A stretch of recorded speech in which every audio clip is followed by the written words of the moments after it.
인류 역사에서 금은 언제나 특별한 존재였습니다. 반짝이는 그 빛은 사람들의 마음을 사로잡았고 권력과 부의 상징이 되었죠. 하지만 우리가 알고 있는 금에 대한 이야기가 모두 사실일까요? 오늘은 금에 관한 잘 알려지지 않은 진실과 오해에서 비롯된 거짓을 낱낱이 풀어보겠습니다. 1. 금은 지구에서 만들어진 것이 아니다. 진실. 많은 사람들이 금이 지구 속에서 자연스럽게 생겼다고 생각합니다.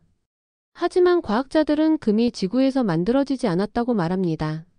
금은 초신성 폭발이나 중성자별 충돌 같은 우주적 사건 속에서 탄생했고 그 파편이 지구에 뿌려지며 지금 우리가 쓰는 금이 된 것입니다. 즉 금은 말 그대로 우주의 선물입니다. 2. 금은 희소하다. 거짓의 절반. 우리는 흔히 금을 극도로 희귀하다고 생각합니다. 물론 금은 귀하지만 생각보다 지구 전체에는 꽤 많이 존재합니다. 단지 대부분이 지구의 깊은 핵에 묻혀 있어 채굴이 불가능할 뿐이죠. 실제로 인간이 지금까지 채굴한 금을 모두 모으면 올림픽 규격 수영장 3-4개 분량밖에 되지 않습니다. 즉 지구에 없는 게 아니라 우리가 꺼내지 못하는 것입니다. 3. 금은 변하지 않는다. 진실. 금은 산소, 물 대부분의 산과 반응하지 않습니다. 그래서 수천 년이 지나도 변색되지 않죠. 이 때문에 고대왕의 무덤에서 발견된 금 장신구가 지금도 빛나는 겁니다. 하지만 절대 변하지 않는다는 건 오해입니다. 왕수에 담그면 금도 녹습니다. 즉 거의 불멸에 가까운 금이지만 절대적인 건 아니라는 거죠. 4. 금은 가장 비싼 금속이다. 거짓. 많은 사람들이 금이 세상에서 가장 비싼 금속이라고 믿습니다. 하지만 이는 거짓입니다. 실제로는 로듐, 팔라듐, 이리듐, 백금 등이 금보다 더 비쌉니다. 금은 경제적, 문화적 가치 때문에 귀한 것이지 희귀성만으로 따지면 그보다 귀한 금속은 많습니다. 5. 금은 몸에 좋다. 절반의 진실. 중국이나 인도 전통의학에서는 금가루를 약재로 사용하기도 했습니다. 실제로 순금은 인체에 크게 해롭지 않고 일부 의료기구나 치과 재료로도 쓰입니다. 하지만 금을 건강식품처럼 먹으면 무조건 좋다고 믿는 건 오해입니다. 금은 우리 몸의 필수 영양소가 아니고 흡수되지 않은 채 배출됩니다.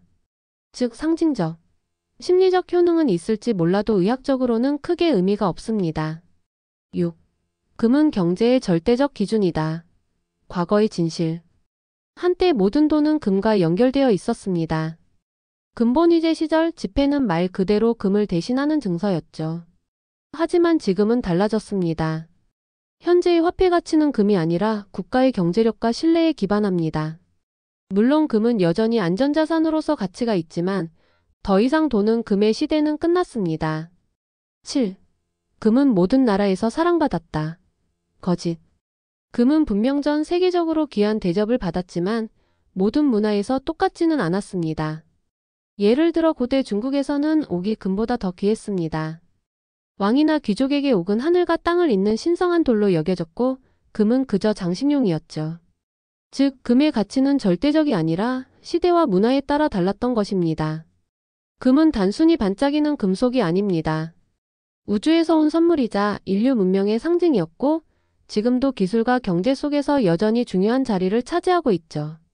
하지만 우리가 알고 있는 금에 관한 믿음 중 많은 것은 절반의 진실이거나 오해에서 비롯된 것이었습니다. 다음에 금빛을 볼 때는 그 속에 숨겨진 진실과 거짓을 함께 떠올려보는 건 어떨까요? 구독과 좋아요 부탁드려요.